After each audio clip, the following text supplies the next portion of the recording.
This last year, I shared with you our strategic plan. And our strategic plan, you see, goes from 2020 to 2023. But I just want to share with you the things that we have accomplished. So you're going to notice a color coding here, sort of. It's not as easy to color code in PowerPoint or Google as I'd hoped. But the yellow indicates that we accomplished that. But yellow also means we want to continue with that. You're going to notice that we have some yellow squiggly lines, and that means we were really making great progress, but we had a few bumps along the way, and we will continue that. If there is no highlighting on it, we do not feel that we were extremely successful in that area, and we will carry that forward for next year's goal for the 21-22 school year. So John, if you'll just go on down until, keep going. Our measurable goals right here, increase the percent of students who perform on grade level, decrease behavior and discipline. I will share with you that's been miraculous this year. Apparently when you cut the class size in half, your discipline problems really reduce. Increase percent of college and career ready. And key assessments, MAP, K-Prep, Brigance, and kindergarten, improve those, and then increase the percent of students who are transition ready. I need you to know that a lot of these, we feel we are making progress, but we do not have the instruments completed that show the data for this, because a lot of these did not happen this past year because of the cancellation of testing. So John, you can go ahead. Increase the percent of students meeting the new graduation prerequisites in grade 8. And again, you have to start in middle school to prepare for high school. Increase co-op and job shadowing opportunities. Mr. Sutton showed you the video. That is definitely happening. Student participation in extracurricular activities on campus and in the community. That has been one of the strongest things we have seen. Is our coaches are really doing a great job of getting our students participating beyond the fields, as well as our coaches. Dollars of scholarships obtained. Last year, we were not able to have a gathering for scholarships, but we received, I believe, and I'm going to probably say this wrong, $180,000. This isn't college tuition. It was just scholarships throughout the community. And we are blessed to live in this community for the amount of money that is donated through scholarships. Measure where students go after graduation. Again, that's one that we have not been able to do because of how different things were last year. Opportunities, minutes for mental health counseling. And John, I'm going to have you to go to the next one. So our actions on this, and again, if you will look at this in my, my highlights went away, but we'll go through these. Implement one-to-one scheduling with parents. The grade level we were successful at on this was grade 8. Going into 8th grade to 9th grade, we had decent participation last year, but we really plan with the videos Mr. Sutton showed you and the opportunities to talk with parents. What we are wanting is to have a parent, a child, or young person, and the teacher to sit down together to create that pathway. So we really feel we will do a great job with that. This year we had about 60% participation district-wide. Last year we want to get that up to the 90% this year. It's important to note that this is a great indicator for us that if we cannot get a parent to show up for a one-to-one conference for a student to begin high school, that tells us as educators that that's a red flag. Because we can do it online, we can do it virtually, we can do it over the phone, we can do it in person. So that tells us we're going to have to find a school person to really take an interest in that student. Right. So that is one of the things, you know, when we say 90% is success rate, please know we have a plan for that other 10%. Create well-informed, personalized pathways. You just saw the steps we are taking to make that happen. Implement system to review progress on pathways. This is a check sheet that Lisa Slavin has been working with our transition coaches, and these students are being tracked to make sure they are completers of a pathway, whether it be college or career. Analyze current career pathways to determine student success. This is really important. Mr. Wise, you spoke about all the pathways you have here, but please know we evaluate those pathways to make sure they are meaningful and that they are needed in this area. It would make no sense for us to have underwater welding as a pathway because it's not needed in this area. And so while we have welding, we're not going to do something that's not going to lead to a living wage job. So those pathways are always reviewed. Foundational skills, implement core phonics program at each of our elementary schools. Mr. Sutton and Miss Wyatt worked on having Orton Gillingham training here this summer. Every school was involved in that training. It is a very scripted phonics program. You first test the students to find out the skills they need, and you know those foundational skills are essential. Gain adherence in writing and basic computation skills. Again, we have the reflex math. These are just some things we know have to happen for those kids for them to be successful as they move through their educational career. Intentional instruction to engage students in learning, implement a co-teaching for all at-risk students. This has been one of the more interesting things that's happened during NTI. A co-teach classroom is where you would have a regular ed and special ed teacher working together with students. Mr. Sutton, Ms. Purchase, and some other folks from ISD have been going into the Google Meets and observing what happens during those Google Meets with the co-teach classroom. So that is continuing to happen. Develop a plan to address digital literacy and citizenship. This is one, quite honestly, I had as not successful. It's one that we will have to continue to work on and what that looks like for our students. Engage students in CTE, career and technical education across the district. And again, you saw great examples of that. Life skills and character education. Implement comprehensive financial literacy curriculum. Again, we are so fortunate to live in this community. A Bound Credit Union provided us with a curriculum for our students. Our fifth graders are finishing up that financial literacy unit either this week or right after Christmas. And the Bound Credit Union has a $5 gift certificate for a savings plan. If they complete that, they can come to the bank and set up a savings account at the Abound Credit Union, and they will give them their first $5. And again, they talk about the wants and needs in that program. We also have at the high school, again, Mark Nelson with Planet Fitness donated, I believe, $75,000 for the financial literacy classes that we have at the high school with our students, and they will be involved in that financial literacy. Sanford Harmony is a program for emotional support for our students that is still being done online with our students. That has probably been the most difficult part of this. Our students are desperate for that socialness, the normalcy that they have at school.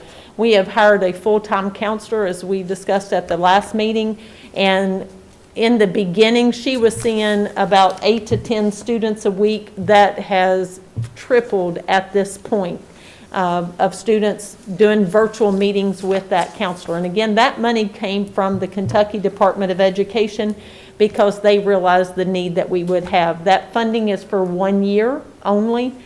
So we are looking, Mr. Sutton and I spoke the other day about what could we do to keep that counseling happening. Ms. Morgan, what do you mean when you say use with fidelity? They have lessons that are daily, that are about 5 to 10 minutes a day, and so we want our teachers doing that. It means they're actually taking time out of their schedule to address social emotional needs of their students. And you all know the curriculum has very high requirements. And so for a teacher who's really trying to meet all the curriculum needs of their academic needs of their students, sometimes we sort of forget that. And we're really trying to push. We know it takes time, but go ahead and give it that 5 to 10 minutes a day. Thank you, Joan. Okay. Oh, I'm sorry, expand work ethic certification. This is rocking. Very pleased with this. We have a process for our elementary schools.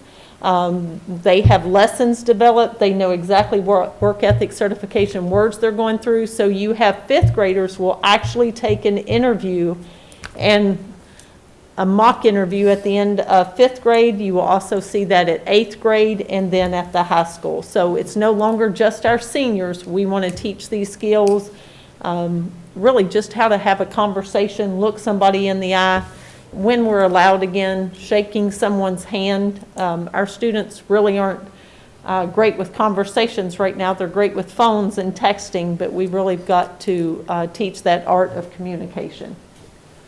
So social and emotional, and we just talked about this, teaching the lessons with the harmony. One of the things on there is to really work with our teachers. We did trauma-informed care with many of our teachers, but not all of them, so that will be a goal. That was a squiggly line there that we need to continue to work on getting more teachers trained on social emotional learning. The overall mean of the employee engagement survey would be 4.12 to 4.22, and we actually met this goal with 4.25, and we just got those survey results. Increased retention of certified and classified employees. We had the best year that we've ever had in retaining employees this past year. Part of that is we really have focused on making sure our students, our teachers are shown appreciation, but also asking for their input.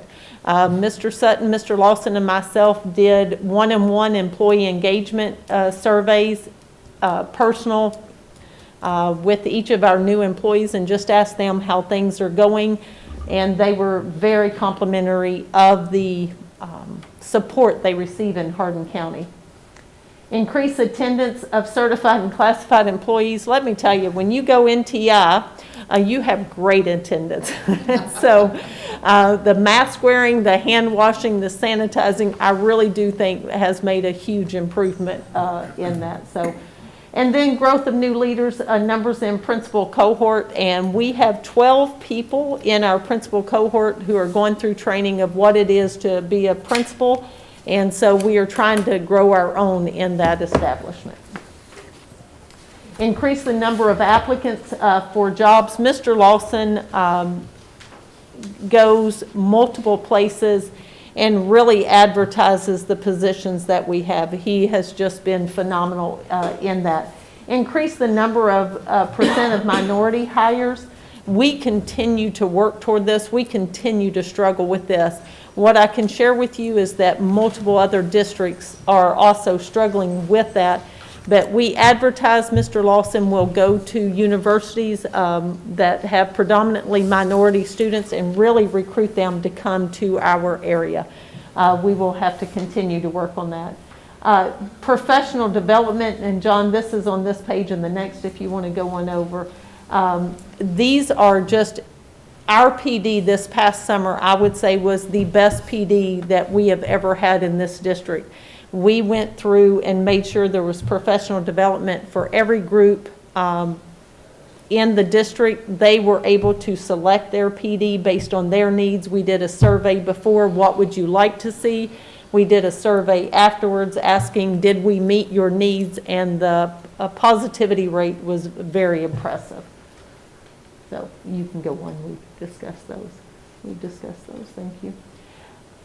This is something we have not been able to do, analyze the health and wellness trends to identify major causes for employee absences and finding those issues. But since March, we really have not had the opportunity to do that. Parents and community. Create Alumni Partnerships, we'll get through there. The Parent Satisfaction Survey, I'm going to ask you to go on to the key strategic, here we go. Grow and enhance community partnerships. As you can tell from the grants that Susan Ryan and Ruthie Miller wrote, we have great community support. You can tell from our financial education, we have great community support. But one of the ones we want to continue to work on is serve as a recruiting ground for area businesses. We need to showcase our graduates. We have phenomenal graduates. We want them to stay and work in our community. Last year, at the end of the year, we were not as able to do that with the job fair. We had a great job fair planned. We were not able to do that. Dyson Carter was working with us from Lincoln Trail, but we will have that online for this year if at all possible. And parent education, the other thing we have here is the CARE Committee, Kindness and Respect for Everyone.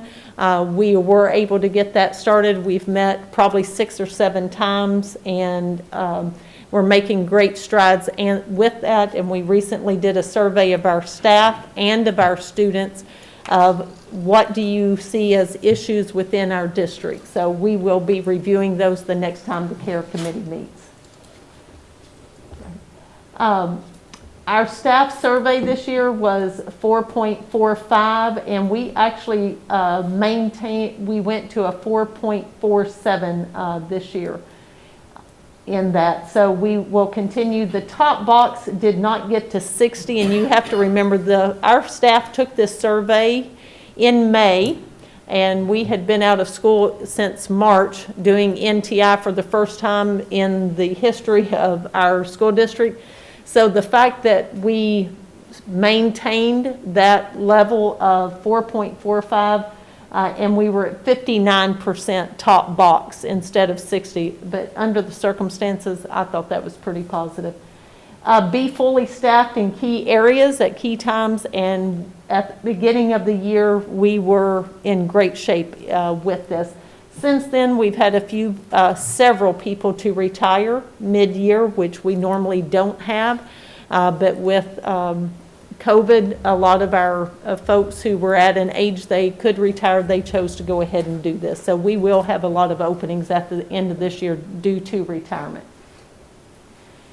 And then number of principals induction, we've talked about that one. That's going great. And then John, this is something that is always behind, but Mr. Stith and the finance department and all of our out places such as technology, transportation, buildings and grounds, they are doing a phenomenal job. You all were able to see today at EC3 how we built in that area where the cafeteria is, and while we did have some construction folks to come in and help with that, a lot of that was done by our buildings and ground folks, and it is just amazing to see what they do. But the financial responsibility of this district, we invite anyone to come in and look at how we're spending money, because you will be very impressed with how careful we are with the funds that we expend and how that benefits the students in our district. And then increased work order timelines, that is one, John, I think we put a squiggly through. We are working on that. But again, we're not able to track that. We haven't had as many work orders with students not being in the buildings, but they have been able to do some bigger items throughout the district. And the policies we're working on continuing with that. Another one, Energy Star usage, John. Do we know when that person's coming? Next month we'll get an update, and hopefully we'll be pleased with the progress we've made. Yes, made a lot of progress with the Energy Star there. And then we've talked about the more behavioral mental health support for our students, and we have that. And then the number of people cross-trained, we are doing great in some areas, and we need to continue to work on others, and we will continue to do that. So develop a succession plan is another one we need to continue to work on. Publishing communication and process protocols, we have done that very well. Seek efficiencies, transportation and child nutrition. This has been a very difficult year with that when you're serving meals out the door and children not eating in the building. We're not quite able to track all of that as we had hoped. And then cross-train key positions in the district office, and we will continue on that one as well. So effective communication, that is one thing. Our web pages, Ms. Sharon, you had mentioned how those all needed to be consistent. We have that throughout the district. And then grading, Mr. Sutton has worked with our schools on that so that they are consistent, especially at the high schools on the grading. So we appreciate that. And then maximize central office consistency and communication.